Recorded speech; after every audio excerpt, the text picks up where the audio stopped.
Hi everybody, a very good evening. It's 2:30 by the watch. You are going to find this video a little later because I would be getting my tooth job done by then.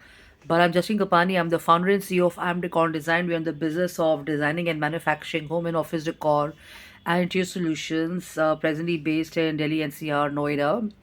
And we design, manufacture, and supply home and office decor and interior solutions and stuff. And I bring with myself an experience of more than 24 years in corporate PR, branding, marketing, global communication, and of course, retail and design and everything. And I worked with various brands and companies on more than I think 3,000, 4,000 brands and stuff. And now I've got my own stuff happening. I design and I manufacture and supply home and office decor and interior solutions and stuff like that. It's a great line of work to be in. It's good business and stuff. It's forever kind of keeping you on the toes and your thinking cap on and stuff. You've got to be creative, and you have to come up with some real kick-ass ideas and do a lot of stuff when you're actually working around concepts and themes and stuff like that. And that's where I kind of arrive on this point that how do you position your brand and stuff like that. A lot of brands fall in this category of being luxury brands or premium brands, or being a mid-segment brand, or being like a classy brand. But when you look at positioning and stuff like that, every brand works differently. And I'm inspired from this set of lines that I have here, which is actually a national bestseller. It kind of rings a bell with me because it talks about building a super cool brand. And over the years, I've been sharing on the trillion dollar economy, and I've been sharing on retail and design and architecture and stuff. But this strikes a chord because it kind of makes me want to kind of understand and also believe in the fact that, when you're kind of starting your own stuff and you're starting on your own journey and you have these different levels of growth and stuff like that, how do you position your step? Where do you position yourself and stuff? Would you like to be a super cool brand? Would you like to be a local brand? Would you like to be a small fish in the pond and stuff? And would you want to kind of take your ambition and your plan forward? Would you like to be a startup and stuff?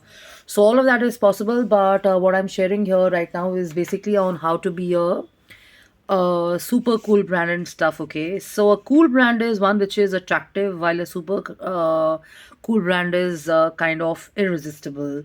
I'm sure there are lots of names which will come when you look at the automobile industry. You look at probably sports brands, you look at F&B, you look at purses, you look at furniture, you look at the big brands, FMCG brands, you look at even iconic designers and stuff like that. So you will kind of want to categorize and think through that. What is it that each of these brands or these iconic,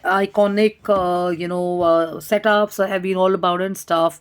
Why have they been big successes and stuff like that? Okay, so let me share what it is because it's really interesting and super useful and helpful. Let us begin this conversation with a question: while creating a brand, what satisfies you? So the answer is different. The answer is inequitable for everybody else, but because we are basically now in today's times and a lot of options are available, does creating a label or just a brand kind of satisfy them, or is it something further than that? So what's the difference between a brand and a cool brand? Okay, so a brand is actually which satisfies a customer. It kind of entices a customer to buy.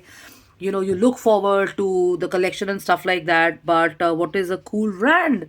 So the cool brand is not because I share and I promote and I talk about happiness, but generally speaking, this book here also has the same rationale. It says a cool brand is something which makes everybody happy. So when you think about it and ponder about a satisfied and a customer who's happy, it's easy to understand that a satisfied customer is one who's got stuff in his own price category in their own preferences and their own design and stuff like that. But a happy customer is someone who kind of understands that once they make a purchase, they're going to be satisfied, they're going to be happy, they're going to be they're going to kind of have this feel great factor, because the people or the setup or maybe the brand they've kind of made a purchase from or purchase their order is basically going to take up the onus and the responsibility of also guiding them through various levels of purchases and stuff like that, and the service is also going to be great. So why am I sharing this? I'm sharing this because through my experience, I see a lot of people going to shops and showrooms and stuff, and we have these amazing sales going on. This is a recent experience of mine. So you have these sales going on and stuff, and you see that you have a 40% sale or you have a 20% sale, and you want to pick it up because you think your budget is going to be kind of I mean, you're going to meet up the budget and everything you have in your mind. But when you open up the products and stuff, you'll see little flaws and stuff. So coming from a technical or a detailing or a design perspective, this is where people like me and other people step in, because they can guide you and tell you that some stuff which is being labeled as available for sale has some technical issues and stuff. So pay attention next time you go in. You will see that maybe you have a console or you have a cupboard or you have something on sale, and when you open it up you will see that the flap is shoddy. There's this gap which you have, or maybe the paint is not down, or maybe the material is really light and it's thick, it's moving, and you're going to end up spending more on the maintenance. Maybe on a sale you will not even have a warranty or something, minimum 6 months to a year. So what do you do after that? The hinges have to be taken care of and stuff, and of course you have the service and everything. The finish is really important.